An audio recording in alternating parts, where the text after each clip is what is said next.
sujeto pierde la capacidad auditiva y es un motivo muy frecuente de consulta. En este video vamos a desarrollar el tema y vamos a empezar hablando de la clasificación. Hay varios tipos de clasificaciones de hipoacusias. Algunas las clasifican de forma topográfica, hablando de la parte de lo que es el oído externo, el oído medio y el oído interno.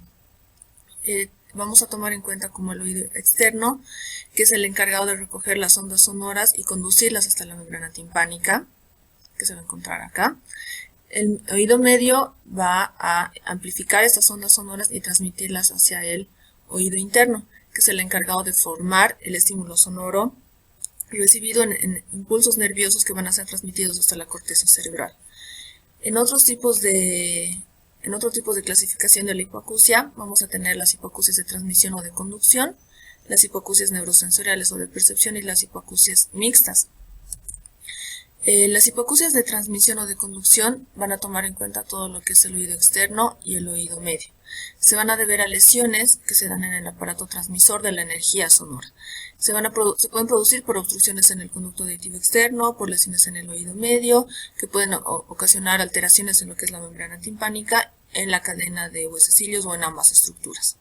Y las hipoacusias neurosensoriales o de percepción, que se van a encontrar en lo que es el oído interno, se van a producir por una lesión en lo que es el órgano de Corti, como que se denominan las hipoacusias cocleares, o la alteración de las vías acústicas, que son las hipoacusias retrococleares, o por trastornos a nivel central en lo que es la corteza cerebral, y las mixtas en las que van a haber lesiones simultáneas tanto en lo que es toda la parte de transmisión y en la parte de percepción. Hay otros tipos de clasificaciones, como la clasificación cuantitativa, en la que se clasifica la hipoacusia de acuerdo a la pérdida tonal media, que va a ir desde una leve o ligera, que va desde los 20 o 40 decibeles, hasta una pérdida total, cofosis, que es lo que comúnmente se conoce como sordera, que sobrepasa los 120 decibeles, en el que el paciente no percibe ningún tipo de sonido. De acuerdo a la clasificación evolutiva, también hay otro tipo de clasificación.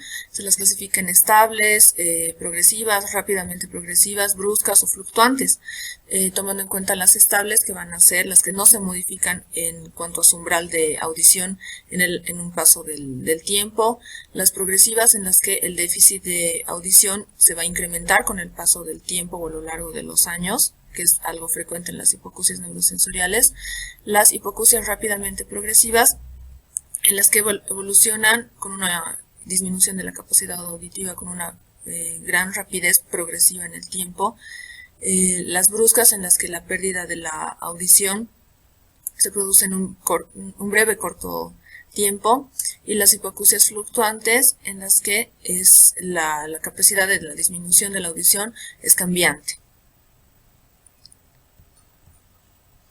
Otro tipo de clasificación se puede dar de acuerdo a la relación con la adquisición del lenguaje del paciente.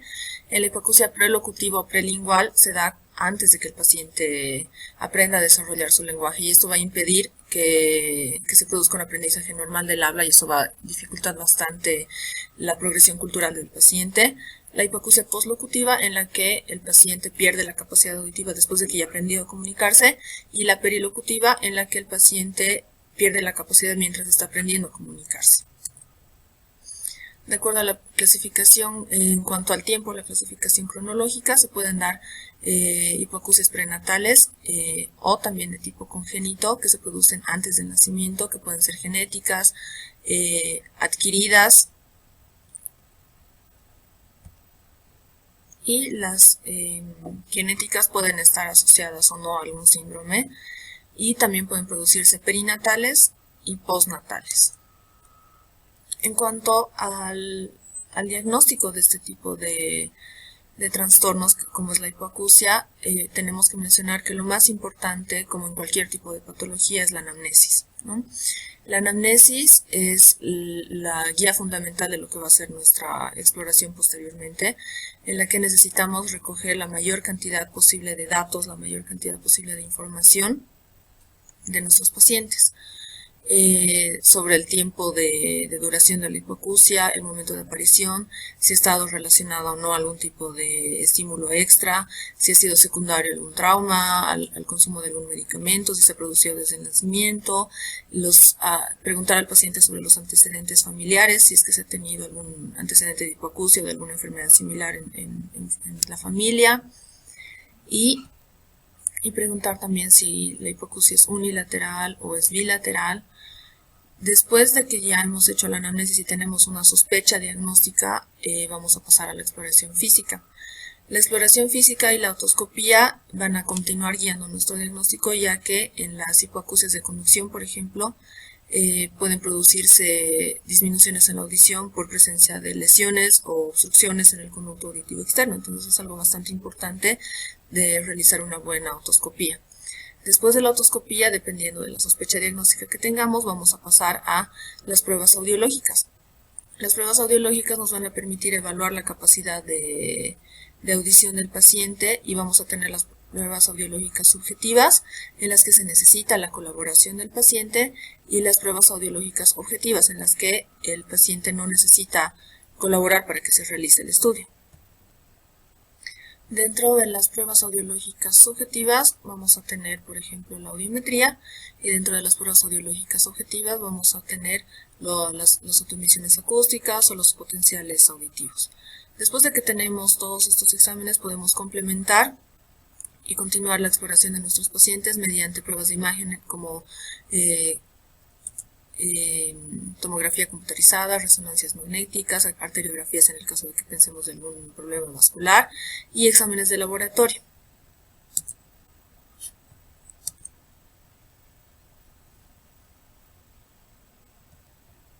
Entonces, como habíamos mencionado, la anamnesis es el pilar fundamental, en el cual vamos a obtener la mayor cantidad de información posible para guiar los siguientes estudios de nuestros pacientes, tener un diagnóstico presuntivo inicial, orientar nuestra exploración y la indicación de las pruebas complementarias. Vamos a asociar con otro tipo de síntomas otológicos la hipoacusia, buscar relaciones con otras circunstancias que los pacientes hayan tenido, y, como ya habíamos mencionado, investigar los antecedentes familiares. La otoscopía es un método diagnóstico bastante fácil de realizar. Se realiza mediante el uso de este instrumento que se llama otoscopio, que es un instrumento que tiene una lente y emite una luz, y nos permite observar lo que hay en el conducto auditivo externo hasta la membrana timpánica. Entonces nos va a servir para ver si hay impactación de cerumen, si hay cuerpos extraños, si hay alguna lesión o obstrucción en el conducto auditivo, y para ver si la integridad de la membrana timpánica está conservada. Este es un esquema de lo que se puede ver mediante el uso del otoscopio hasta poder ver la membrana timpánica, que es lo que corresponde al conducto auditivo externo.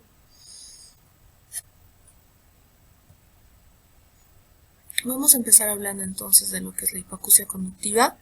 En esta vamos a poder evaluar todos los trastornos de lo que corresponde a lo que es el oído externo y el oído medio.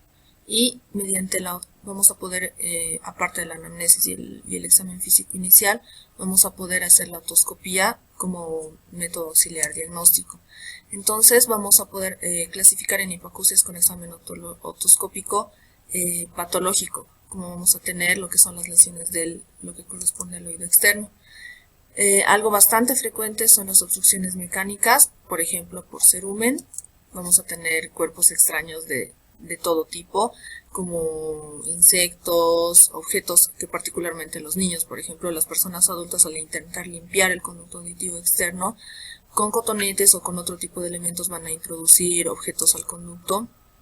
Vamos a tener también patología de tipo infeccioso, como las otitis externas, y podemos tener también patología tumoral, como los osteomas o las exostosis óseas, que van a producir una disminución de la luz del conducto auditivo externo, o en algún caso la obstrucción total, lo cual va a repercutir en la transmisión del sonido y va a producir una hipoacusia en nuestros pacientes. En cuanto a las lesiones del oído medio con la membrana timpánica integrada o cerrada, podemos mencionar a lo que es la meningitis aguda o la meningitis crónica y los distintos tipos de otitis. Este tipo de lesiones de oído medio pueden cursar con una hipoacusia de transmisión. Entonces vamos a clasificarlas en dos grandes grupos. Estas, que son las lesiones de oído medio con tímpano cerrado, y las lesiones de oído medio con ruptura de la membrana timpánica. Como estaba mencionando, en el caso de la meningitis agudo crónica, es una lesión aislada de la membrana timpánica que puede hacer que ésta se observe en algunos casos engrosada. En lo que corresponde a la otitis media aguda, es un proceso infeccioso dinámico en el que se produce una hipoacusia secundaria a un derrame purulento dentro de lo que es la caja del tímpano. Vamos a tener también a las otitis seromucosas, que son procesos bastante frecuentes en la infancia, que se van a caracterizar por el acúmulo de una efusión seromucosa en los espacios del oído medio, que es lo que podemos ver acá. A través de la membrana timpánica se pueden ver líquido y burbujas de aire, que se pueden observar por la transparencia de la membrana timpánica. Tenemos también secuelas de otitis medias crónicas con la membrana timpánica cerrada. Van a corresponder este tipo de patologías a la evolución final de una inflamación en el oído medio. Entonces el aspecto del tímpano es polimorfo, es irregular, y se pueden ver placas calcáreas o como de calcificación sobre la membrana timpánica, y puede llegar a inmovilizar o adherir al tímpano al fondo de la caja. Obviamente en todo este tipo de lesiones la capacidad auditiva va a ser disminuida. Tenemos también otra patología como es el hemotímpano, que se va a producir por una hemorragia dentro de lo que es la caja timpánica, ¿no? Entonces el tímpano va a tener un aspecto brillante y por detrás se va a ver una imagen oscura o violácea. Vamos a tener dentro de las lesiones del oído medio las lesiones del oído con el tímpano abierto, con ruptura de membrana timpánica, que habitualmente son bastante fáciles de diagnosticar porque se tiene el antecedente de la hipoacusia y al realizar la otoscopía se va a poder ver la ruptura de la membrana timpánica. Entonces, en este tipo de patologías vamos a tener lo que es la patología aguda, en la que podemos ver una ruptura reciente de la membrana timpánica, como puede verse en esta imagen. Y pues pueden deberse a traumatismos de origen directo, ¿no? Como penetración por algún objeto, a veces al intentar limpiar el conducto auditivo externo, o por barotrauma o por explosiones. Y vamos a tener también la otitis crónica, como es la otitis crónica colestetomatosa, en la cual se va a poder ver una perforación ya más antigua en proceso de cicatrización de la membrana timpánica, o la otitis crónica mucosa, en la cual existe una perforación timpánica y se ve un tejido granulomatoso, como se puede ver acá.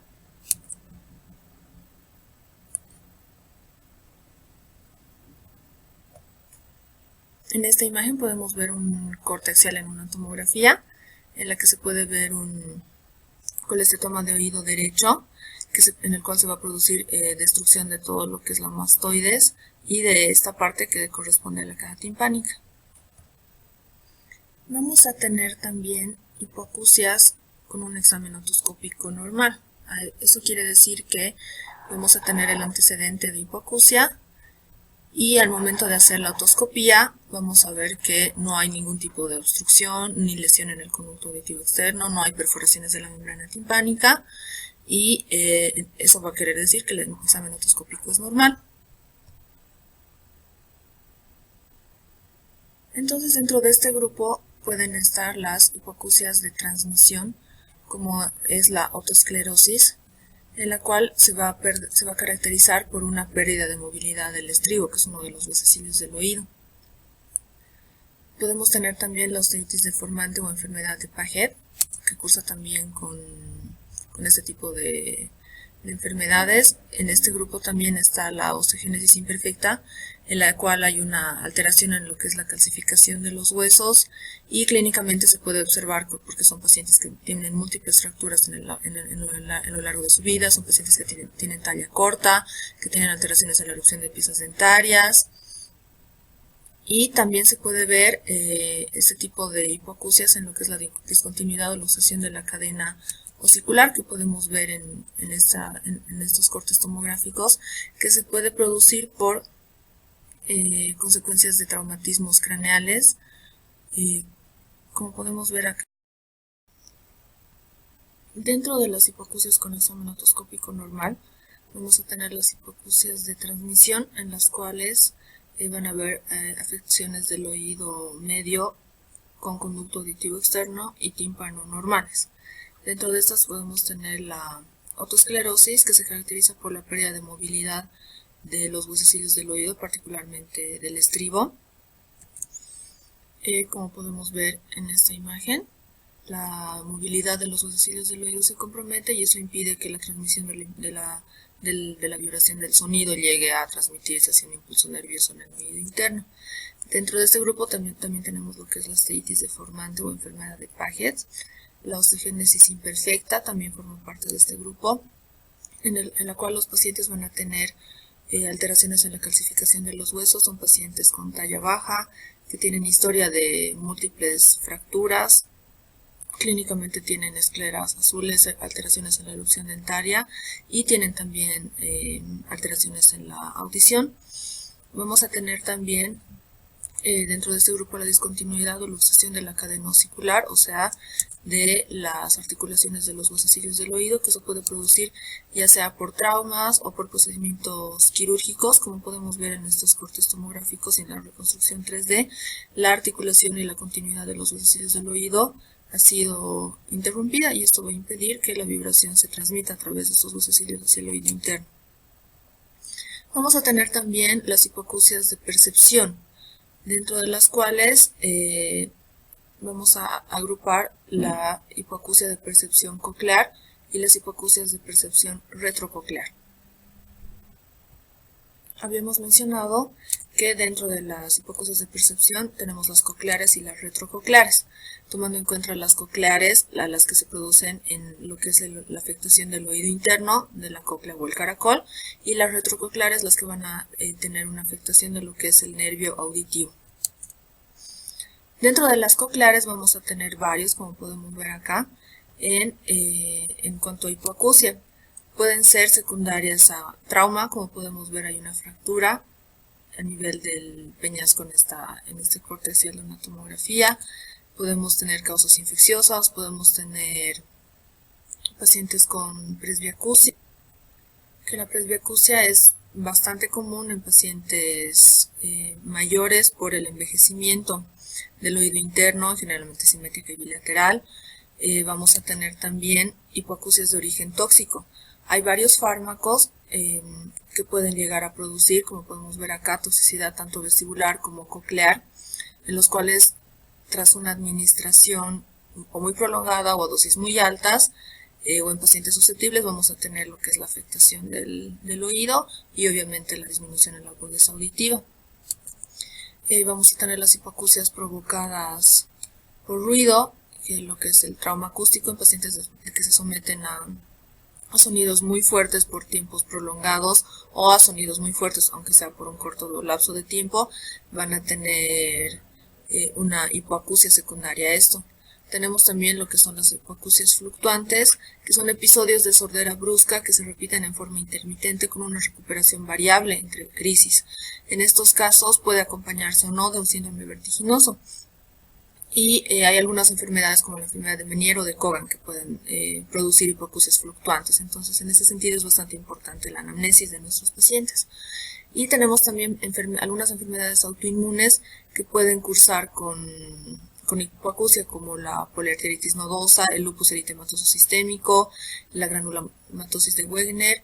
Entonces es bastante importante en el momento de la anamnesis y del examen físico determinar si solamente es un problema auditivo y netamente del oído o si está asociado a algún otro tipo de patología sistémica. Dentro de las hipoacusias de percepción cocleares, que son las que ya hemos mencionado, aparte vamos a tener las retrococleares, que habíamos dicho que se producen por alguna lesión en lo que es o alguna alteración en el nervio auditivo, que es el octavo par craneal. Vamos a tener en este grupo lesiones tumorales, por ejemplo, ya sean del propio nervio o de lesiones vecinas que puedan producir compresión en lo que es las fibras nerviosas, como como podemos ver en esta imagen, en la que hay una neurofibromatosis bilateral que afecta al octavo par craneal. Podemos tener también schwannomas en la neurofibromatosis, y en esta otra imagen en la que se puede observar una lesión expansiva en lo que es el ángulo pontocerebeloso izquierdo, que va a sobrepasar la punta del peñasco, y que es un meningioma, que obviamente no es una lesión del nervio como tal, pero por el proceso expansivo y por la compresión que produce el nervio, va a producir alteraciones en la transmisión del impulso nervioso.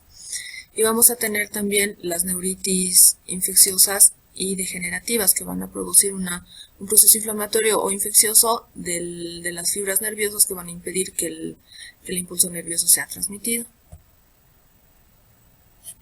Bueno, luego de esta breve introducción y de la clasificación de las hipoacusias, tenemos varios pequeños videos de representación de lo que es la parte de la anamnesis y el examen clínico inicial en los pacientes, en los que vamos a mostrar algunas enfermedades de hipoacusia, ya tanto sea de conducción y algunas neurosensoriales y de percepción. Vamos a empezar mostrándoles algunas lesiones producidas por la hipoacusia de conducción.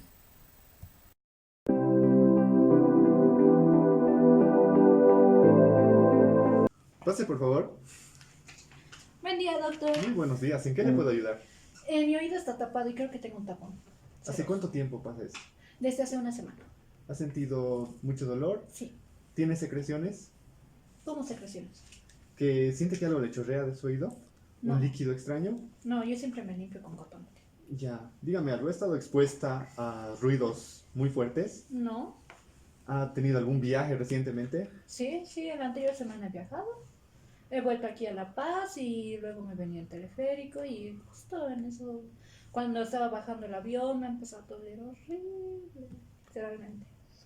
Y siento como si mi oído estuviera tapado y ahora cada vez que voy en el teleférico, siento que se me tapa el oído y escucho un algo así, un zumbidito, y luego siento como si hubiera una polilla dentro de mi oído cada vez que subo al alto. Ya, muy bien. Vamos a revisarle el oído, por favor. Ya. ¿Pero es normal, doctor? Vamos a hacer la revisión. Ya. Sáquese los aretes, por favor. Ya, está bien.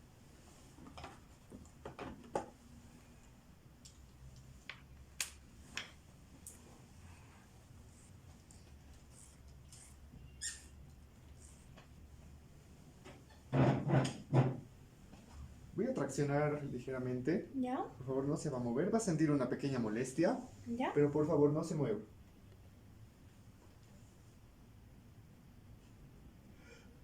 Muy bien, por favor, no vaya a moverse. Ya.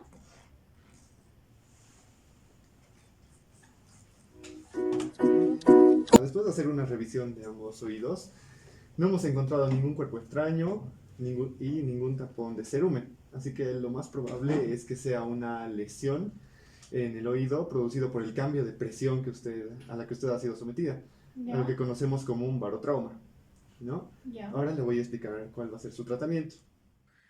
Bueno, antes de hablar de lo que es el barotraumatismo timpánico, tenemos que recordar de que el oído se divide en tres secciones: el oído externo, el oído medio y el oído interno. El oído medio es una cámara llena de aire que está conectada a la nariz y a la garganta, o sea, la nasofaringe, a través de un conducto llamado trompa auditiva de Eustaquio. Ahora, normalmente el aire se mueve a través de este tubo para igualar la presión entre el oído medio con el aire que nos rodea, ¿ya? Esto es especialmente importante cuando hay grandes cambios en la presión del aire exterior, como por ejemplo un vuelo en avión o el buceo, ¿no? Ahora, vamos a tener el siguiente ejemplo, que es un viaje en avión.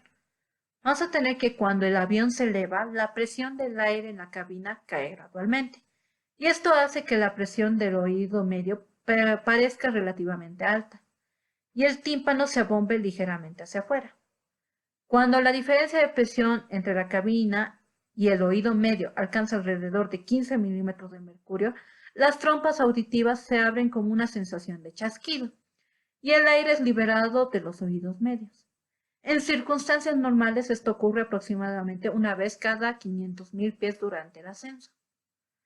A la inversa, vamos a tener que cuando el avión desciende, la presión en la cabina aumenta y la presión del oído medio parece relativamente baja.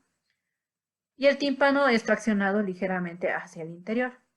Ahora, cuando las trompas auditivas se abren, el aire entra en el oído medio para igualar la presión. A veces durante el descenso se debe utilizar una técnica manual para igualar la presión del oído medio. Por ejemplo, tragar, masticar chicle o sonarse la nariz o bostezar puede ayudar a abrir lo que son las trompas auditivas de Eustaquio. Bueno, ahora podemos definir lo que es el barotraumatismo timpánico, que es la lesión de la membrana timpánica que se produce por la diferencia de presión que se genera debido a un fallo a los mecanismos de compensación que dependen fundamentalmente de la trompa de Eustaquio, como ya habíamos visto. Entonces, la principal función de la trompa de Eustaquio es mantener la presión igual en ambos lados de la membrana timpánica. Entonces, para mantener igual la presión a ambos lados de la membrana timpánica, el aire debe movilizarse libremente entre la nasofaringe y el oído medio, ¿ya? Entonces, cuando hay una infección de las vías respiratorias superiores, una alergia u otro mecanismo que interfiere con el funcionamiento de la trompa de Eustaquio durante los cambios de presión ambiental, la presión en el oído medio disminuye por debajo de la presión del ambiente, causando retracción de la membrana timpánica, o se eleva por encima de ella y causa un abombamiento. En caso de una presión negativa del oído medio, puede formarse en este un transudado líquido, y a medida de que aumenta la presión diferencial, puede producirse una equimosis o un hematoma subepitelial en la mucosa del oído medio. Y la membrana timpánica. Una presión diferencial muy grande puede causar hemorragia del oído medio y la ruptura consecuente de la membrana timpánica. Y a veces el desarrollo de una fístula perilinfática a través de la ventana oval o redonda. Entonces, las actividades que pueden ocasionar barotraumas son lo que es el buceo, en todas sus facetas, el paracaidismo, la aviación, la utilización de explosivos o su exposición, la cámara hiperbárica y todas aquellas circunstancias en las que aparezca un cambio relativamente brusco o suficientemente rápido de la presión ambiental, ¿no?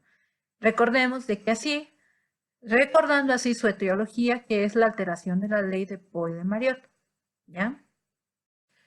Entonces, durante lo que es la anamnesis para lo que es el diagnóstico de un barotraumatismo, podemos decir de que tenemos que documentar los antecedentes médicos con problemas nasales u otológicos, así como infecciones de la vía aérea superior, otoscopías previas con alteraciones documentadas, desviaciones del septum nasal, pólipos o la rinosinusitis como tal, ya que todos ellos son considerados características de riesgo para el desarrollo de un barotraumatismo óptico. En otra sección de los antecedentes podemos agregar lo que son los antecedentes violentos, relacionados con el barotrauma, como son lo que son las bofetadas y los golpes directos en el oído. Y también podemos incluir lo que es la violencia doméstica, ¿no? Bueno, hablando de lo que es el diagnóstico clínico del barotrauma, podemos decir que es una sintomatología variada, que va a depender en relación a su grado de afección, por así decirlo. Vamos a tener los siguientes síntomas que pueden ocurrir solos o en combinación. Entre estos tenemos lo que es la otalgia o dolor de oídos, la plenitud óptica o es la sensación de taponamiento del oído, acúfenos pulsátiles que pueden ser discretos, la hipoacusia de transmisión debido a la afección del tímpano o la cadena osicular, puede haber lo que es el vértigo, puede haber otorragia o salida de aire por el conducto auditivo externo, una hipoacusia neurosensorial pura en frecuentemente en causas agudas, la pérdida de la audición o incluso la sordera, el vértigo rotatorio con náuseas y vómitos y por último el tinnitus, ¿ya? Entonces, el médico debe interrogar todos los síntomas descritos para apoyar al diagnóstico de barotrauma óptico, incluyendo las respuestas de los síntomas ante acciones como bostezar, tragar, masticar o el intento de la maniobra de Valsalva, que en sí deberían ocasionar un alivio de los síntomas. Entonces, podemos resumir de que en la clínica de una persona con barotrauma va a existir lo que es la sensación de presión, o sea, la sensación del oído tapado, con posible aparición de dolor de oído, otalgia, ¿ya? Además de que se puede desarrollar lo que es la pérdida auditiva y el vértigo, ¿ya? Ahora, en las formas más graves de lo que es el barotrauma se produce la ruptura del tímpano, que puede causar un vértigo severo.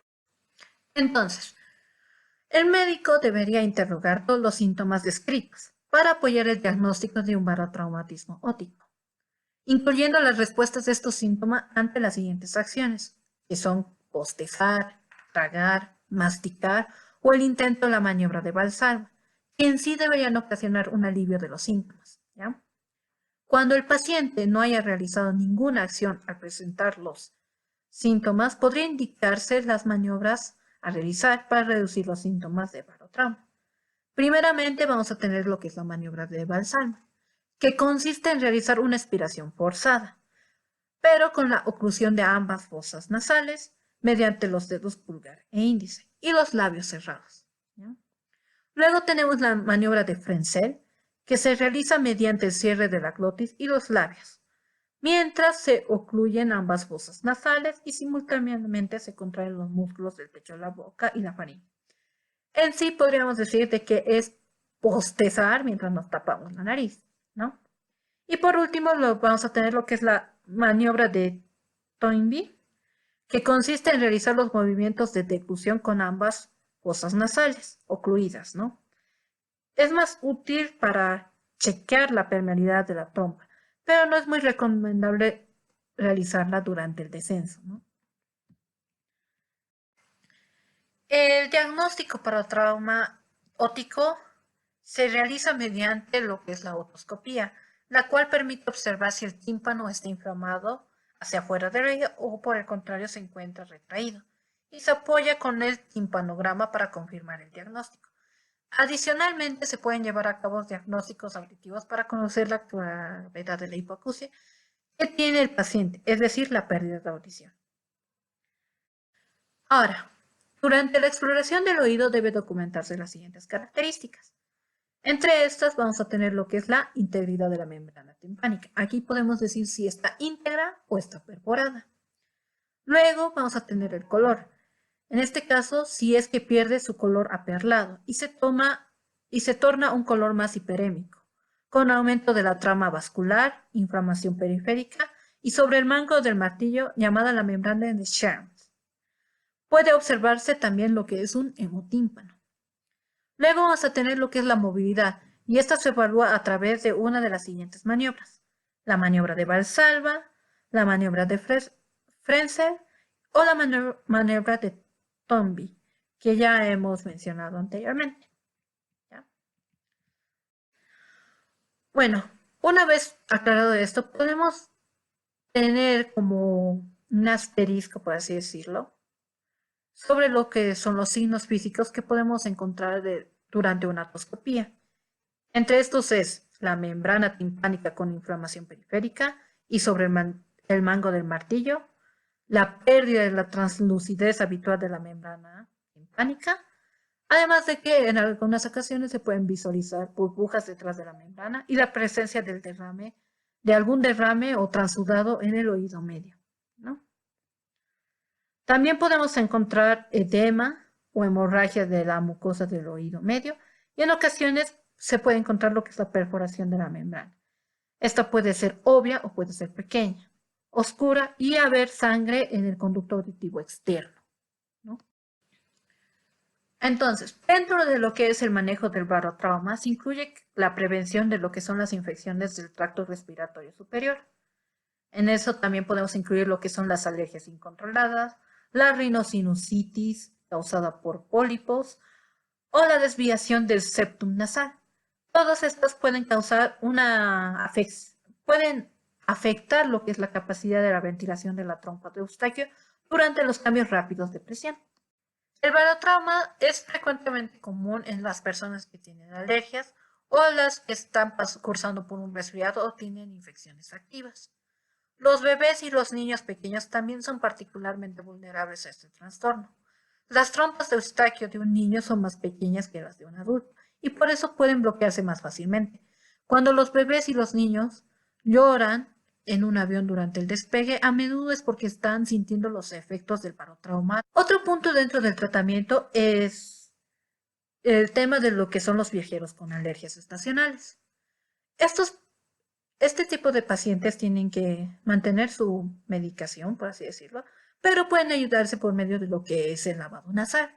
El lavado nasal va a ayudar a que las fosas nasales se mantengan bien hidratadas y así evitemos lo que es la irritación, ¿no? Además de que, de paso, estos también tienen que hidratarse más, o sea, tienen que tomar más agüita, cosa de que también la faringe también no se irrite, ¿no? Y así vamos a tener un mejor funcionamiento de lo que es la trompa de Eustaquio. Entonces, la clave para el tratamiento de lo que es el barotrauma es prevenir. Entonces, ¿qué tenemos que prevenir? La obstrucción, la pérdida auditiva, el tinnitus, el dolor, la ruptura de la membrana timpánica o mareos al igualar la presión. Esto se logra mejor en los adultos con la deglución frecuente o mascar chicle, por así decirlo. Y también la realización de la maniobra de Valsalva. La maniobra de Valsalva debería realizarse cada 30 segundos hasta escuchar un pop, ¿ya? En los niños es necesario mantenerlos despiertos y con la ayuda del biberón vertical, chupete o comer y llorar ayudará a la función de lo que es la trompa de Eustaquio, ¿no? Otro punto que tenemos que tocar es que si el conducto auditivo externo es obstruido por tapones para los oídos e incluso de cerumen graves o infecciones del oído, puede ser doloroso. Esto puede prevenirse aflojando los tapones para los oídos o ayudas auditivas y tratando el cerumen o infecciones del oído, otitis externa, antes del vuelo. A veces se produce mareo durante el descenso después de la maniobra de Valsalva agresiva. Esto se puede prevenir realizando la maniobra gentilmente y evitando volar si es incapaz de escuchar el pop debido a la disfunción de la trompa de Eustaquio. ¿Ya? A veces con lo que es el tratamiento preventivo o el tratamiento no quirúrgico farmacológico, no es posible destapar la trompa de Eustaquio, se requerirá de una cirugía, ¿no? En ocasiones, el otorrinolaringólogo llevará a cabo una cirugía específica, donde necesitará colocar unos tubos de drenaje en el tímpano. Se realizará sobre todo cuando la exposición a frecuentes cambios de altitud es inevitable o si el paciente es propenso a sufrir de barotrauma, ¿no? Tan solo ocasionalmente el médico especializado en otorrinolaringología realizará una intervención quirúrgica denominada miringotomía, que consiste en realizar una incisión en el tímpano para igualar la presión y drenar el líquido del oído medio, ¿no? Ahora, dentro de lo que son las complicaciones de este trastorno, cuando este no se trata de la manera adecuada, puede producirnos lo siguiente, que son lo que es la otitis o infecciones del oído, el tímpano perforado, fiebre, pérdida de la audición, dolor recurrente, mareos crónicos y sensación de perder el equilibrio, alias vértigo, y sangrado o hemorragia de oídos y nariz. Pero doctor, ¿qué es el barotrauma? Bueno, como le expliqué, es una lesión que usted ha sufrido en su oído por el cambio de presión que ha tenido en el avión y al bajar hasta acá a la ciudad por el teleférico. Ya. Es lo más probable. ¿Y por eso se me tapa el oído? Así es, exactamente por el mismo cambio de presión. Ya. ¿Y tiene algo que ver que tenga alergia?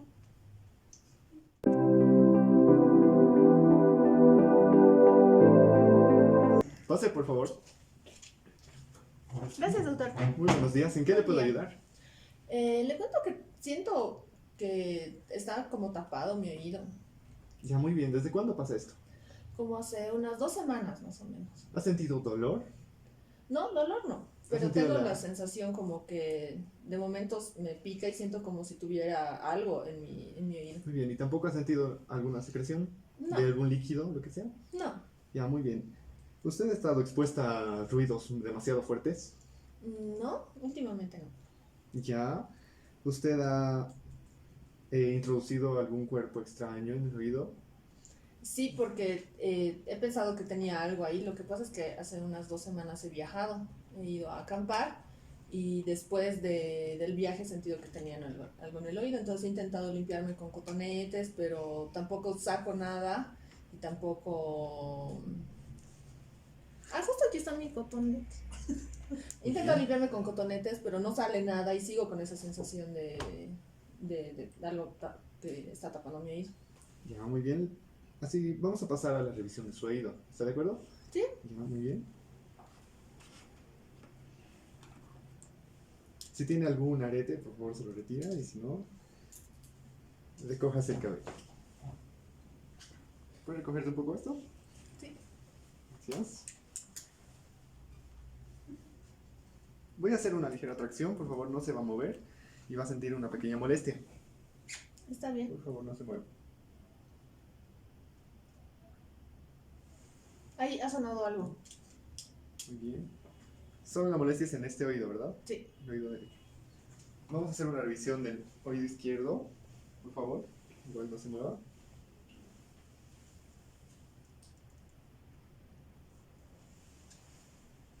Ya. Muy bien. Al parecer hay un objeto extraño en el oído derecho, así que tenemos que pasar a retirarlo. ¿Me va a Esté doler? tranquila, no va a pasar nada. ¿Me va a poner anestesia? No, ¿No me va a doler? no. Me va a doler. Ya. Por favor, no se va a mover. Voy a utilizar esta pinza para extraer el objeto extraño. Ya va a sentir una pequeña molestia, pero no va a sentir dolor. Está ¿Sí? bien. Por favor, esté tranquila. Está bien, doctor. Ya estoy sacando el objeto. Por favor, no se mueva. Se siente extraño, doctor. Ya, ¿Qué aquí era? está. Al parecer era un bicho el que estaba produciéndole. ¿Y los bichos pueden malestar. entrarse al oído? Claro que sí, como usted estaba en el campo, esto al parecer llegó a su oído y le producía la obstrucción, ¿no? Y es la principal causa para que usted no haya podido escuchar bien. ¿Y ahora hay algo más que tenga que hacer? Sí, es muy importante que usted no utilice cotonetes. Pero todo ¿Por el qué? mundo me ha dicho que tengo que limpiarme con los cotonetes.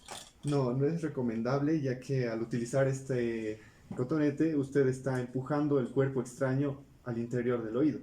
Entonces ya no tengo que usar cotonetes. Así es. ¿Y me va a dar alguna receta?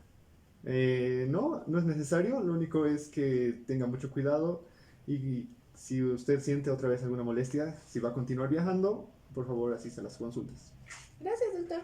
Hasta luego. Hasta luego. ¿Por qué no me has tratado?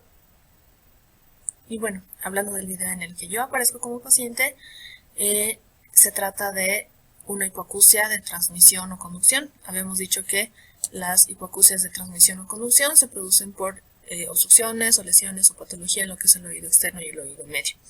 Dentro de esta clasificación, las lesiones o la hipoacusia por obstrucción por cuerpos extraños en el oído externo, en lo que corresponde al conducto auditivo externo, son muy frecuentes, es un motivo de consulta bastante frecuentes, porque ya sea algo accidental, como en mi caso cuando se introduce un insecto, que puede ser algo muy frecuente en personas que viven en áreas periurbanas o rurales, o ya sea en niños que a propósito introducen objetos en el conducto auditivo externo, o por adultos que tratan de limpiar el conducto auditivo externo, ya sea con cotonetes o con algunos objetos delgados, y se sale el algodón de cotonete o se fractura. Entonces los pacientes van a tener el antecedente de haber introducido algo al conducto auditivo externo, o como en el caso de mi video, los pacientes no siempre son conscientes de que hay algo allá adentro, entonces consultan por la sensación de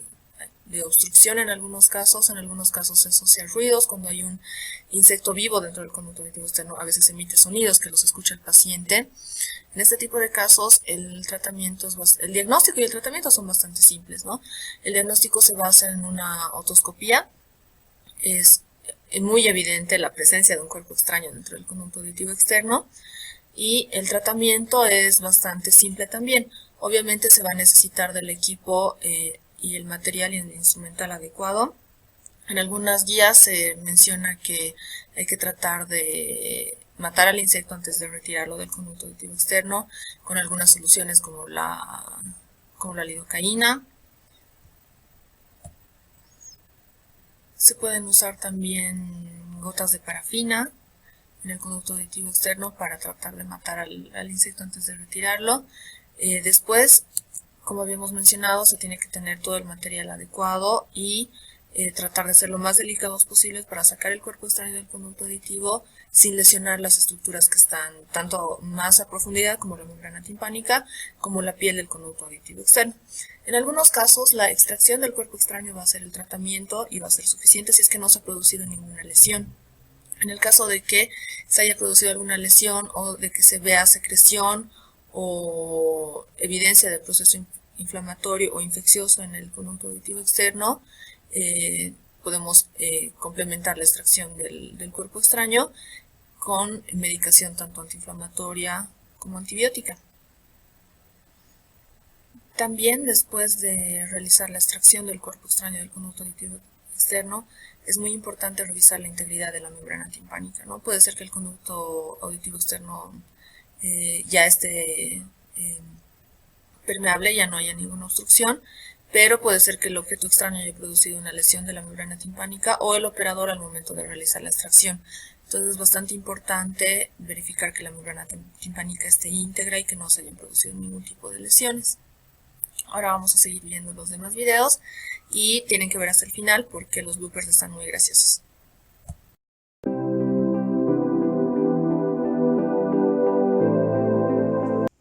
Pase, por favor.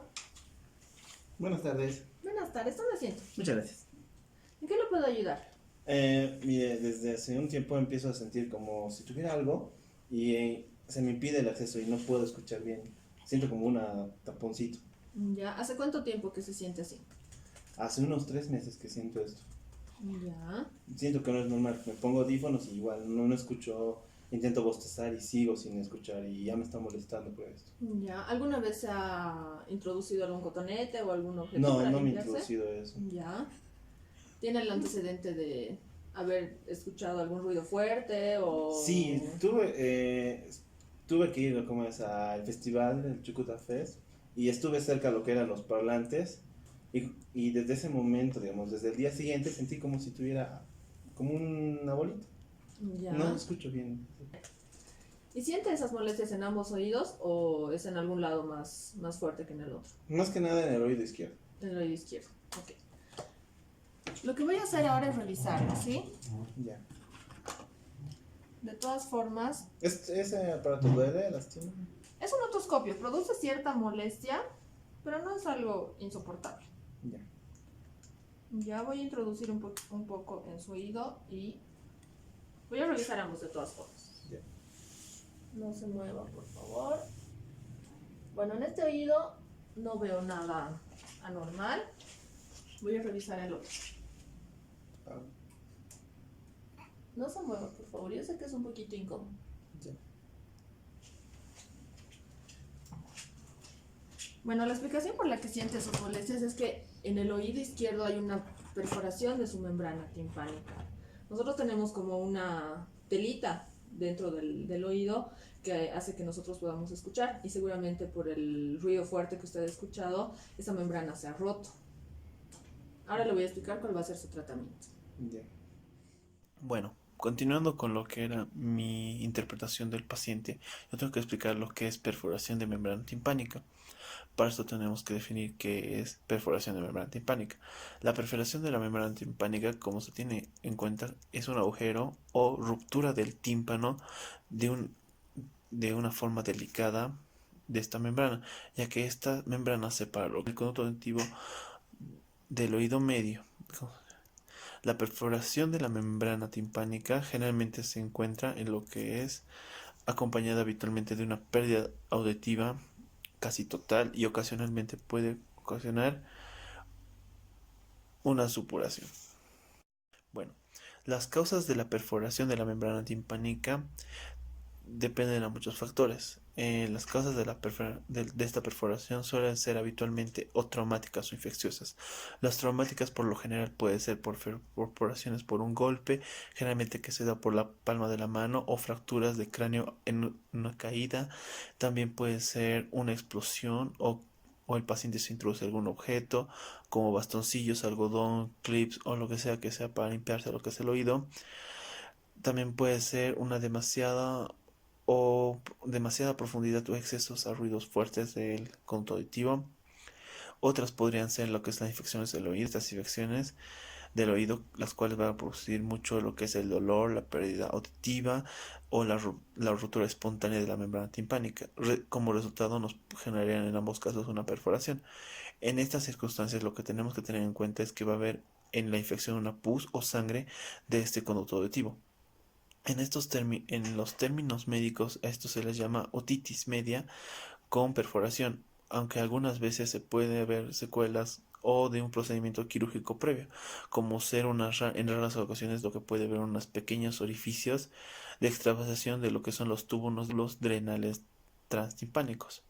La mayoría de las perforaciones ciertamente son espontáneas, que generalmente ocurren en unas semanas, aunque en algunos casos pueden tardar meses. Durante este procedimiento, la mayoría de las perforaciones cierran espontáneamente en una semana, aunque algunas pueden tardar varios meses. Durante este proceso de la curación es importante proteger lo que es el oído del agua o de otros traumatismos. Las causas generalmente son cierres espontáneos que puede requerir esta cirugía. Los factores de riesgo para que haya una de estas lesiones en las partes traumáticas, y es muy importante recordar, serían lo que son factores de riesgo, sería el envejecimiento junto a los ruidos fuertes, los mismos ruidos fuertes los cuales ocasionarían daño a lo que son las células del oído interno y el oído medio, los cuales esos pueden dañar y aparecer una explosión prolongada del sonido. Factores hereditarios generalmente también son parte de esto.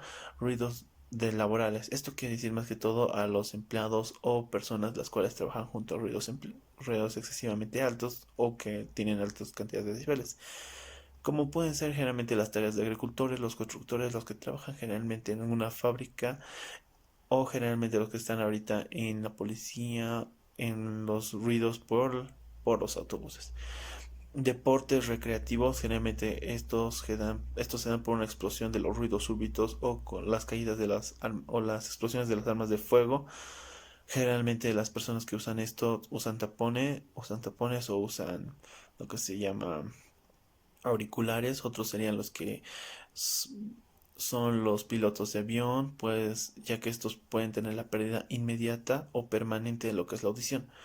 Otras actividades recreativas las cuales pueden ocasionar esto peligrosamente con altos ruidos son los motociclistas de motonieve, los motociclistas normales, la carpintería también se considera un factor de riesgo, o las músicas fuertes.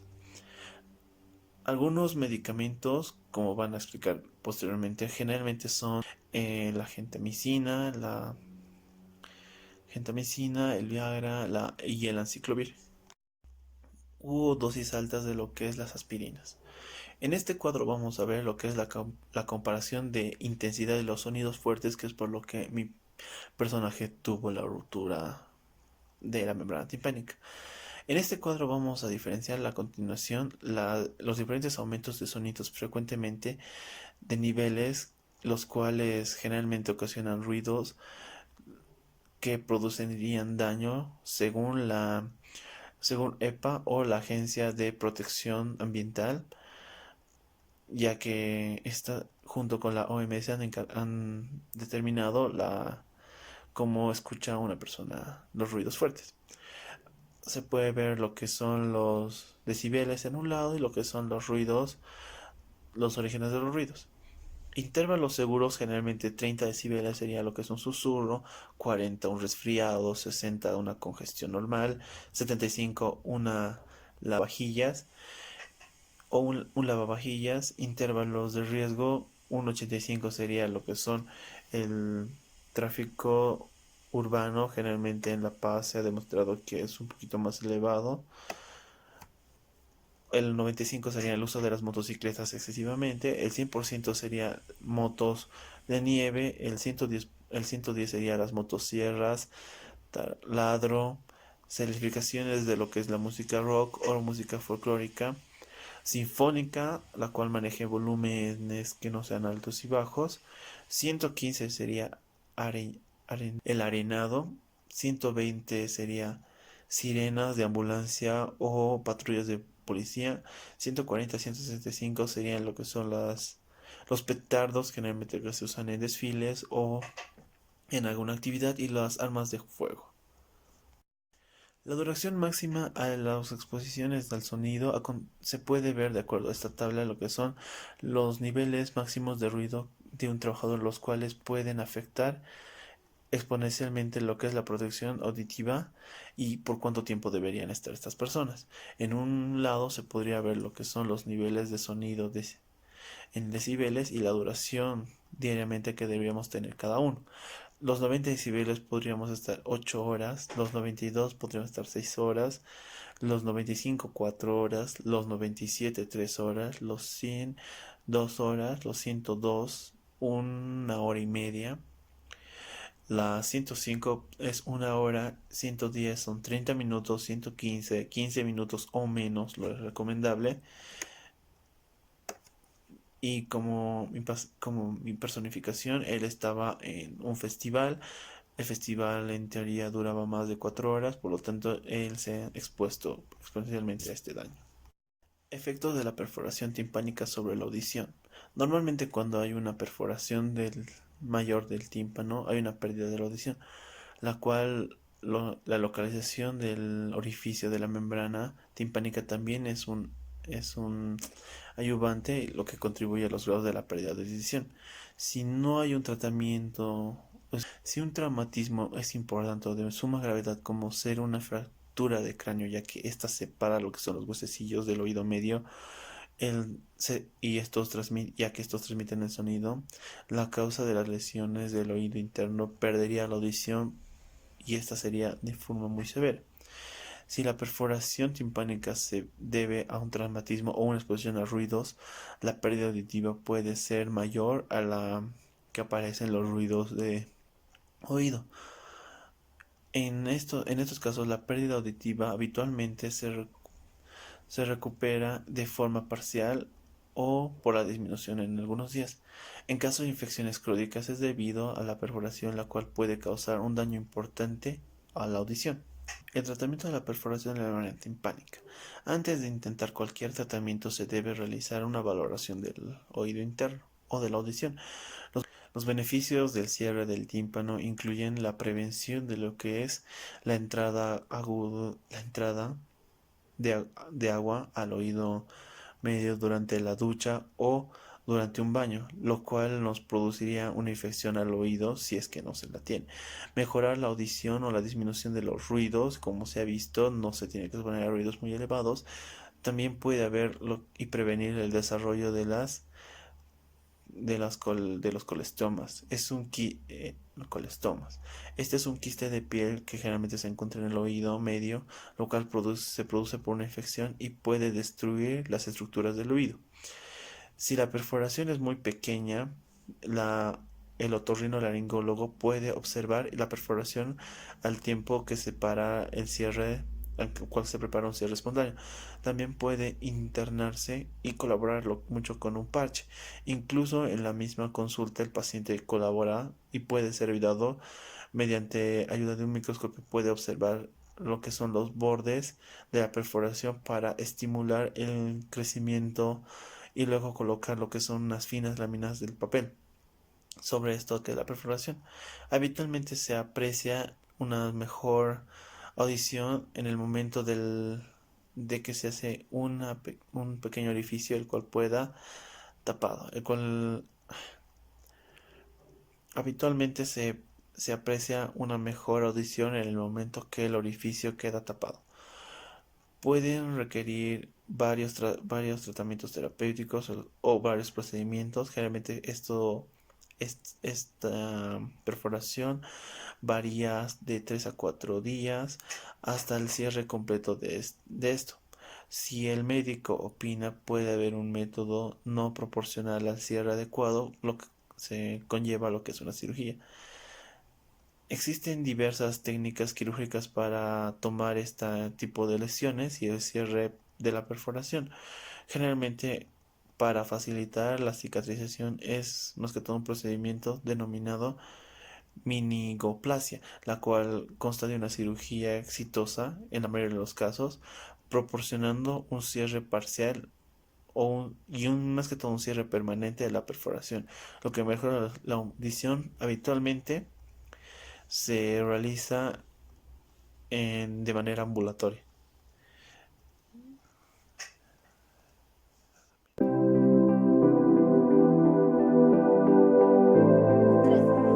Pase, por favor. ¿Cómo está? Buenas Buenas tardes. tardes. ¿En qué le puedo ayudar? Desde ese día siento una molestia. Bueno, que ha ido empeorando. Es como si tuviera un objeto que a ratos me hace doler y no me permite escuchar muy bien. Ya. ¿Hace Sí. cuánto tiempo que se siente así? Ya casi más de 2, 3 semanas. Ya. Aparte de esa sensación de oído tapado, ¿siente dolor? Hay días, y hay días que siento como mareo, me da como que todo se mueve y... Pero es raro, no es todas las veces. ¿Ha notado que sale algún líquido, alguna secreción? No, de los oídos? nada. Yo me limpio todos los días con cotonetes. Me han recomendado que son muy buenos, sí. Pero no logra sacar el objeto. Ya. Bueno, lo voy a revisar. Por favor, hágase el cabellito hacia atrás. ¿Es la primera vez que siente algo así? ¿O antes ya se había sentido así? Habían días. Ya. Bueno, en este oído no hay nada. Vamos a revisar el que sí le está molestando. Voy a molestar un poquito. Sí, le cuento que a este lado sí hay un tapón de cera bastante grande y que de paso está como que compactado. Lo que pasa es que no es bueno usar estos cotonetes porque lo que hacen es más bien empujar la cera que está hacia adentro. Entonces lo que tenemos que hacer es, se va a poner estas gotitas 2 a 3 veces al día en ese oídito y va a venir en unos días a que le hagamos un lavado para retirar la cera, porque ahora que está tan compactada por el uso del cotonete, va a ser difícil sacarla, además le va a producir molestias. Oh, muy bien, doctora. Entonces no más cotonetes. No tiene que usar cotonetes. Listo. ¿Está bien? Muchísimas Hasta gracias. luego. Hasta No luego. cotonetes.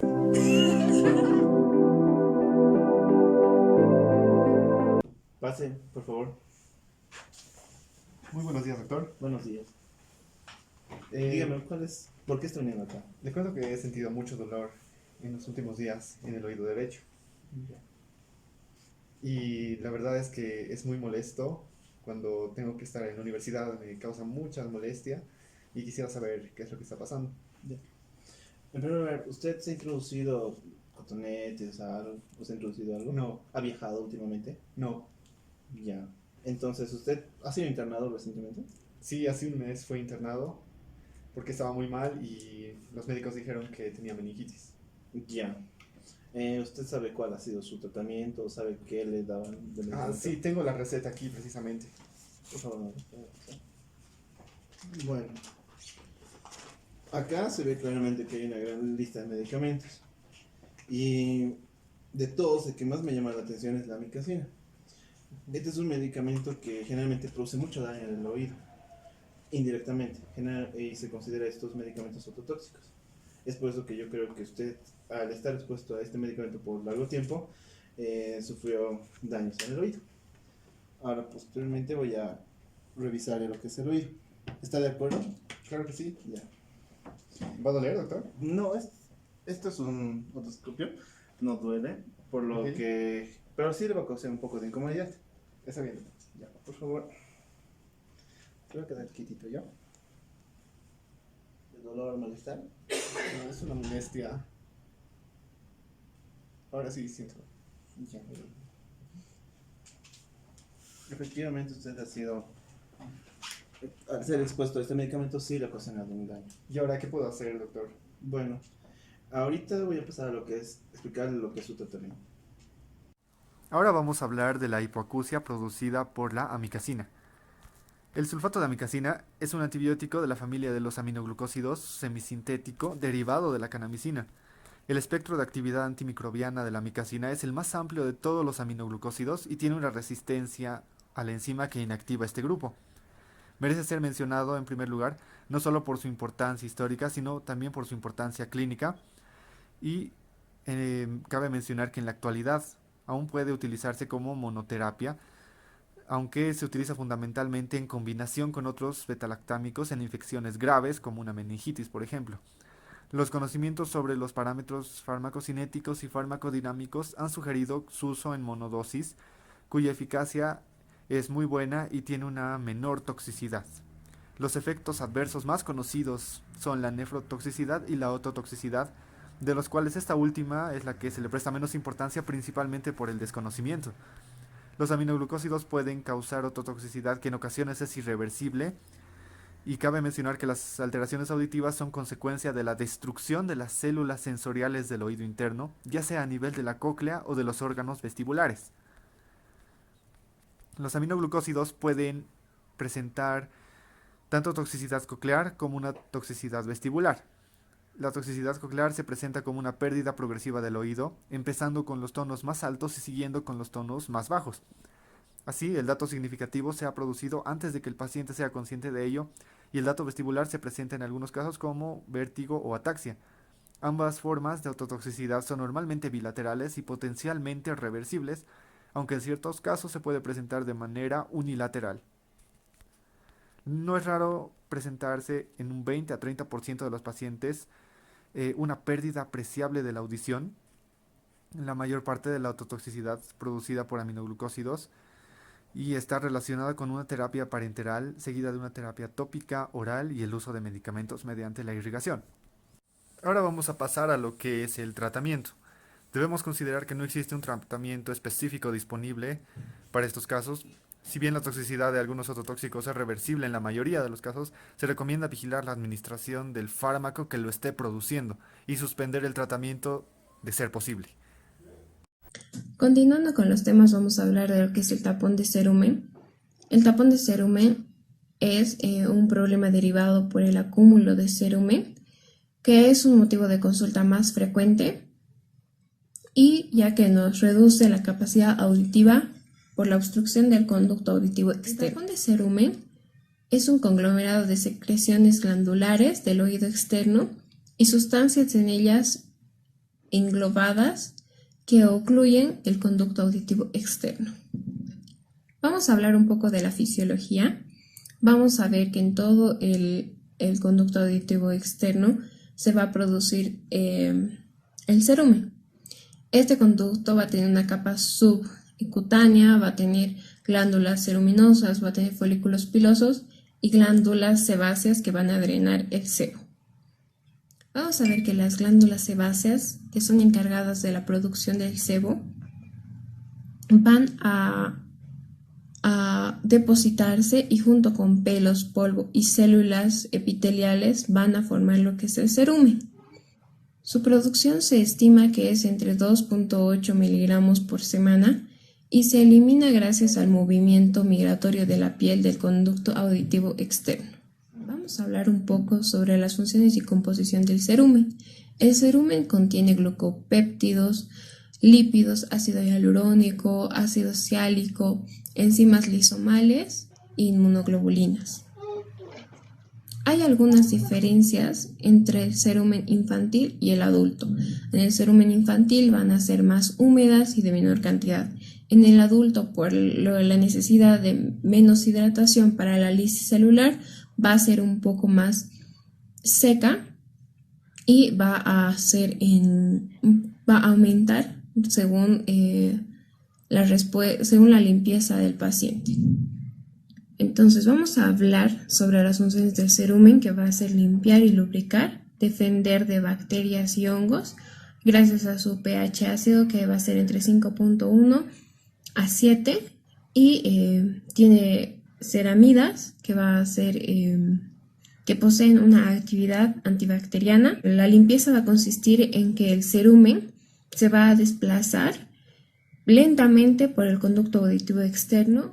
Vamos a ver que el cerumen se va a desplazar por el conducto auditivo externo, pero van a haber factores que van a comprometer esta eliminación, que pueden ser el uso de audífonos, puede ser conductos auditivos deformados, puede haber una cirugía previa a enfermedades dermatológicas, pueden ser en los ancianos, porque la glándula del cerumen se atrofia y las secreciones del conducto se resecan por la pérdida de grasa.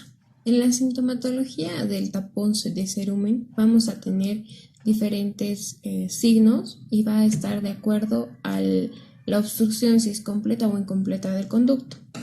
Vamos a tener entre estas la sensación de cuerpo extraño, el acúfeno, sensación de plenitud óptica, prurito, otalgia, vértigo en ciertas ocasiones.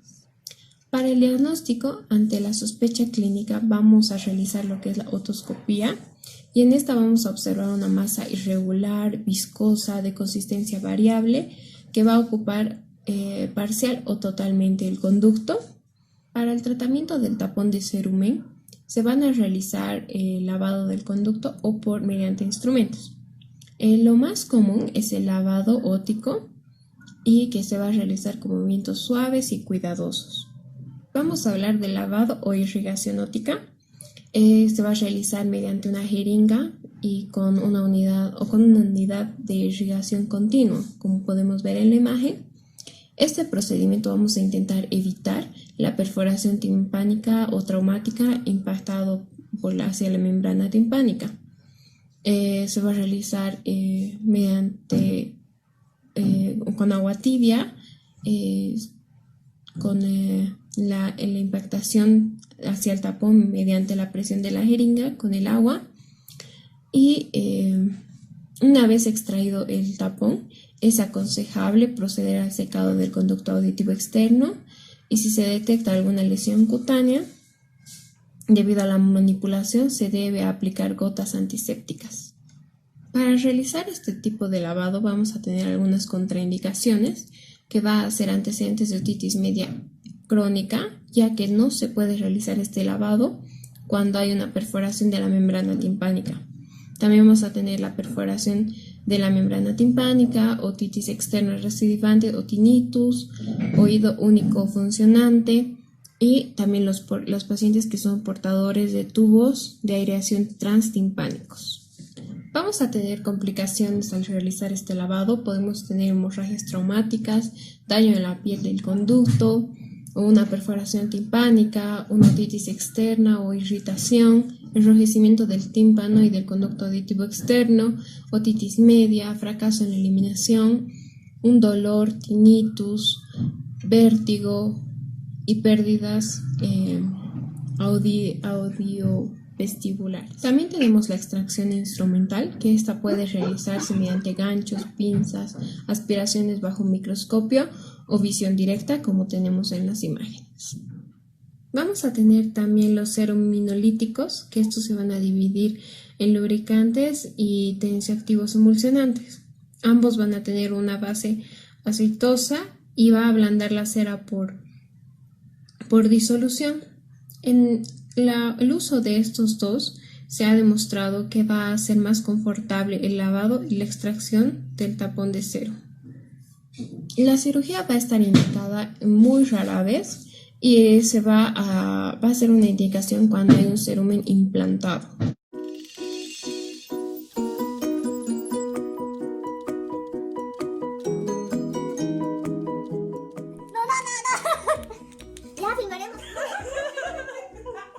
Oh, ¿y por cuánto tiempo está pasando esto? Corten porque Corte. ya se ha desenfocado. Buen día, Buenos doctor. días. ¿En qué le puedo ayudar? Doctor, creo que tengo el oído tapado. ¡Palada! Por favor, cójase el cabello. ¿Ya?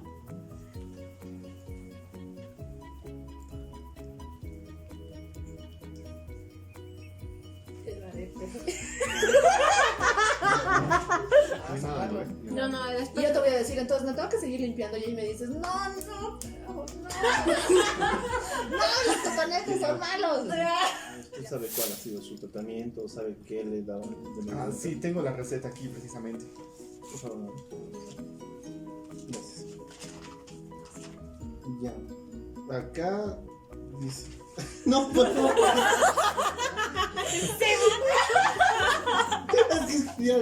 Si no veo nada. Que me llama la atención es la micacina. Usted sabe, bueno, usted ha sido expuesto a lo que son varios medicamentos y entre estos la micacina es un ototóxico. Por lo cual, esta sería la causa. No, claro, ¿qué bonita te ríes, Diego? Yo no puedo reírme.